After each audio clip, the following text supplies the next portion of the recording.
2026 começou e eu falei pra mim mesmo, eu preciso terminar Gintama. Pois eu sempre tentava assistir 1 ou 3 episódios ali. Preguiça. E vários anos foram se passando aí e eu sempre adiando, falando depois eu terminava. E enfim chegou o ano, 2026 começou e eu pensei, esse ano eu termino. E dito e feito, em um mês, vários episódios por dia, ou por madrugada, digamos assim, né? E eu confesso, incrivelmente Gintama entrou bem rápido, sendo uma das minhas obras favoritas aí. E nesse vídeo eu pretendo dar minhas considerações, falar um pouco sobre ela. Se eu vim ver uma cara. Mas antes, eu venho pedir para você deixar o like para me ajudar e no final comentar se irá dar uma chance ou se já viu e o que achou.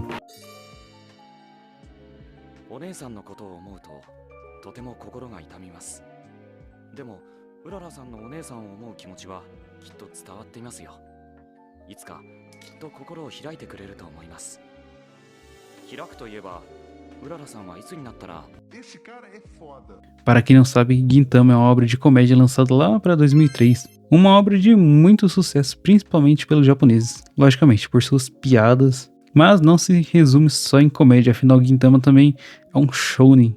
Por mais que suas piadas e acontecimentos se encaixem mais no seinen, né? Tem vários momentos dramáticos, tensos, tristes. Isso tudo mesclado com as suas paródias aí. É incrível como o Hideaki consegue balancear seus momentos extremamente bem detalhados. Você pode estar rachando o bico em um episódio no início e no final dele estar chorando. Basicamente o Hideaki tem um controle excepcional com suas trocas de momentos e sentimentos. Temos ao todo uns 367 episódios e alguns filmes e live actions. Mas se vemos só o anime, temos 367 episódios, mais o filme que finaliza a obra com chave de ouro, né, digamos assim, que se chama Gintama, o final verdadeiro.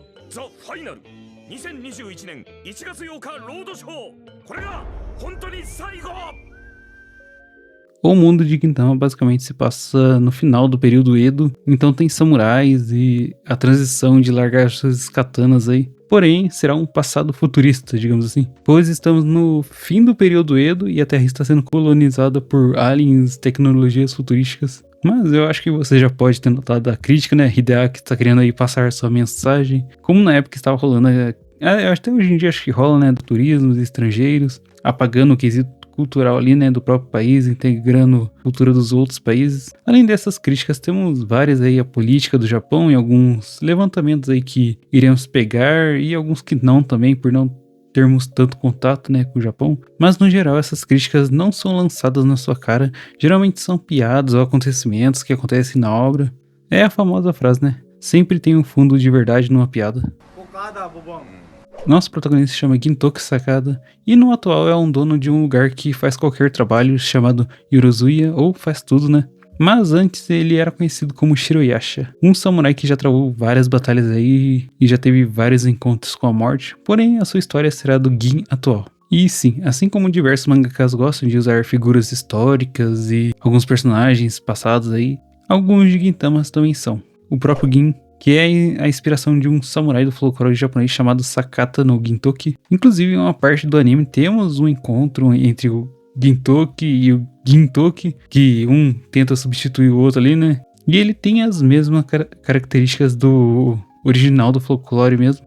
O Gin fundou Faz Tudo, pois estava à procura de alguma coisa a fazer. E como não veio nada em mente, ele falou, vou fazer o que vier. E com o tempo conhecemos mais 2 integrantes. Shinpachi Shimura, o amigo do protagonista que vai ser a razão em falar os bordões, né? E é incrível como a própria obra eles vão introduzindo esses elementos como os bordões, né? Eu acho que tem um episódio que eles tiram só pra analisar e decidir qual fazer, né? Acho que o mais famoso aí, né, é o Don Daki do Shinpachi.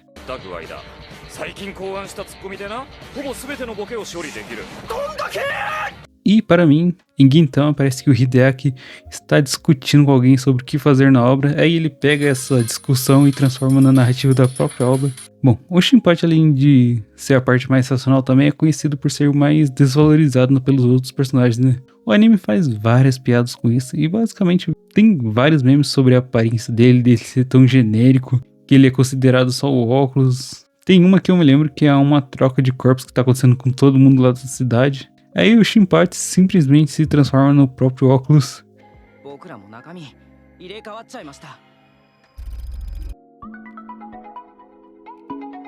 E outro também que eles fazem piada é sobre o live action, que eles falam que não sem orçamento. Então eles usam um boneco para fazer os personagens. Mas o Shinpachi vira simplesmente um óculos falante. E é sério, é uma comédia tão bem construída que...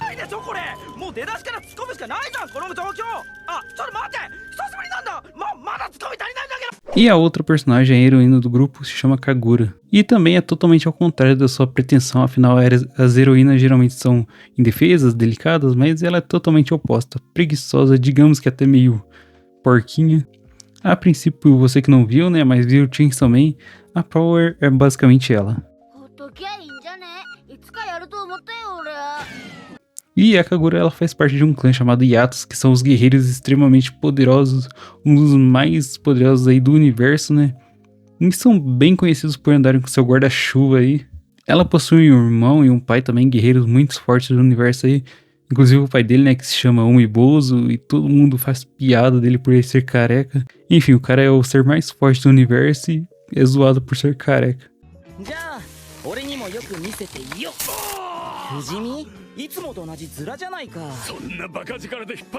Além do trio marcante, não podemos esquecer do mascote oficial, né? Afinal, toda obra shounen marcante possui um mascote. E temos um cachorro que depois descobrindo que é um Inugami, né? E tem muita importância para o final da série. Eu digamos que em algumas partes da série também ele tem muita importância. E o nome dele é Sadoharu, um cachorro do tamanho de um cavalo que adora morder a cabeça dos outros. Esse é basicamente o bordão dele.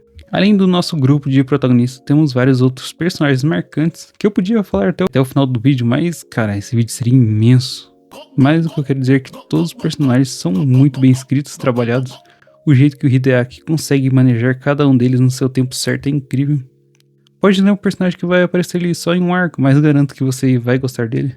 E é óbvio que tem aqueles que vão estar em muitos arcos e será mais fácil criar empatia com eles. Inclusive tem uma piada interna também que eu lembro agora, que é que sempre que um personagem que faz tempo não aparece, ele acaba aparecendo, muitas das vezes ele vai reclamar que teve muito pouco tempo de tela na obra, e até vai brigar com outro personagem por tempo de tela. E isso gerou um mini arco sobre a votação de personagens favoritos, onde teve uma batalha entre os personagens para tomar a posição do outro, e cara, foi muito engraçado. E também é muito engraçado as interações com cada um, afinal tem personagens que nunca tinham se visto por serem antigos ou mais novos. Como falei antes, né, existem vários personagens memoráveis, e um dos meus favoritos é o Katsura, eu acho que é o de muitas pessoas também, né, um rebelde aí que busca derrubar o governo. Além de ser um amigo aí do Gin de infância, né, ter participado da guerra dele, treinado com ele na infância, e ele possui um dos melhores bordões da obra, né. O pessoal acaba esquecendo o nome dele e chamando ele de Zura.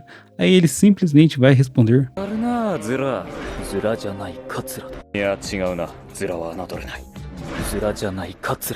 E às vezes ele mesmo se confunde e acaba soltando o inverso. Ou muitas das vezes ele não pode falar o nome dele, pois está sendo procurado e acaba falando.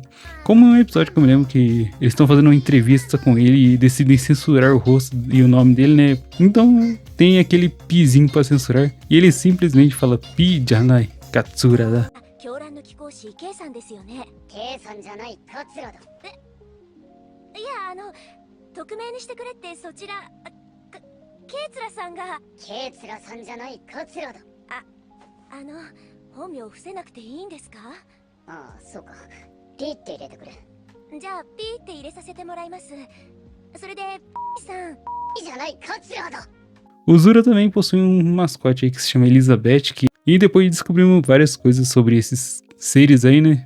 Gintama, no geral, tem muita quebra da quarta parede, e os personagens sabem que estão em um anime. Esse é o diferencial. E brincam com isso em vários episódios. Até conversam com os telespectadores sobre alguns assuntos, falam do estúdio, da staff, inclusive de muitas coisas pessoais, como com quem o diretor saiu, nesse episódio aí que ele tava fazendo, com quem ele tava saindo, com quem o outro vai casar, com quem o outro separou, sobre os atrasos, sobre não estar indo bem as vendas, sobre a troca de horários, e algumas vezes sobre até a renda da obra, que muitas vezes passa do ponto. Aí eles têm que dar uma enrolada a mais no episódio e pegar alguns minutos. Aí eles simplesmente colocam uma cena estática e ficam conversando sobre. Aí, tipo, dá 5 minutos e eles simplesmente falam: aí, conseguimos enrolar 5 minutos falando de coisas aleatórias, nada a ver. Além dessas cenas estáticas, né? Eles usam animação de episódios passados. Então, muitas das vezes, eles vão só trocar as falas dos personagens. Às vezes nem vai ter aquela correção lá pra encaixar direitinho. A movimentação muitas vezes vai ficar parecendo atrasado. Mas simplesmente é um anime, fazendo a piada dele. Óbvio que não são pontos chaves da obra, né, arcos sérios, mas aqueles respiros entre os episódios. Além da comédia, temos vários arcos tensos e dramáticos, né, como eu disse, tristes, que na minha opinião batem de frente com grandes obras aí. Que eu assisti, né, Hunter x Hunter, Fullmetal, Bleach, One Piece, sim. Como já disse, o Hideaki possui um manejamento muito bem estruturado sobre os acontecimentos da obra, principalmente quando você está bem introduzido nela. Um dos arcos que eu gostei pra caramba é o arco do Yoshiwara, eu acho que é assim que se fala, das chamas, onde nos é apresentado uma clara referência ao distrito da Luz Vermelha, né, no Japão. Só que lá, ao invés da Yakuza, o distrito da Luz Vermelha é basicamente comandado pelos Yatos e pelo governo, é não muito diferente, né. E nos é mostrado os personagens que eu gosto pra caramba, que é a Tsukuyo.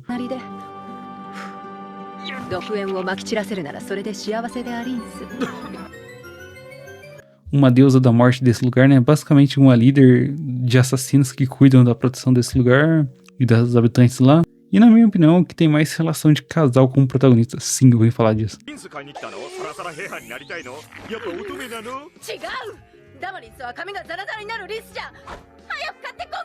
Por mais que não tenha um casal real fixado aí no final, pra mim seria muito pica essa relação, pois de todos que apareceram, os dois foram os únicos que tiveram uma relação aparentemente mais afetuosa no quesito de romance.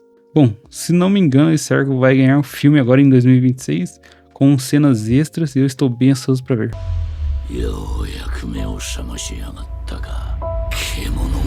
No geral, Gintama é uma obra muito boa, na verdade. Pra mim, uma das melhores obras que eu já vi, e no quesito de comédia é a melhor, né? Além de trazer vários momentos marcantes que provavelmente nunca vou esquecer, a comédia que me deixou com inveja das trilhas sonoras incríveis, desde a abertura até os encerramentos. Não tem uma que eu não tenha gostado. Eu sempre ficava até os pós-créditos para ouvir e ver o que eles iam fazer, né? E vim afirmar meu ponto para você que não viu. Dar uma chance e ter essa experiência incrível de uma obra que tem muito carinho envolvido, tanto pelo autor quanto pelo quem representou ela em anime, né? E esse vídeo foi só uma recomendação da obra. Pense em fazer um vídeo mais a fundo sobre algumas coisas da obra, né? Sobre a arte da guerra, que ele bebe muito, né? Sobre várias referências, que é um dos pontos principais que eu nem comentei, né? Bora lá, né? Falar um pouco. Gintama é famoso por suas... Eu acho que ele é mais famoso por suas referências, né? Principalmente da revista que fazia parte, que era Jump. Obviamente, não é só ela, né? Temos várias referências, como a Nintendo, atores, cantores ocidentais quanto orientais, acontecimentos que estavam acontecendo na época, TV japonesa, coisas chegando no mercado, né? Mas o que mais a galera fala são as outras obras ali, né? Como Bleach, Naruto, One Piece, Dragon Ball e vários outros aí que são vários mesmo, não dá nem pra contar. Às vezes até a trilha sonora eles colocam como que aconteceu no filme, né? Do arco final aí.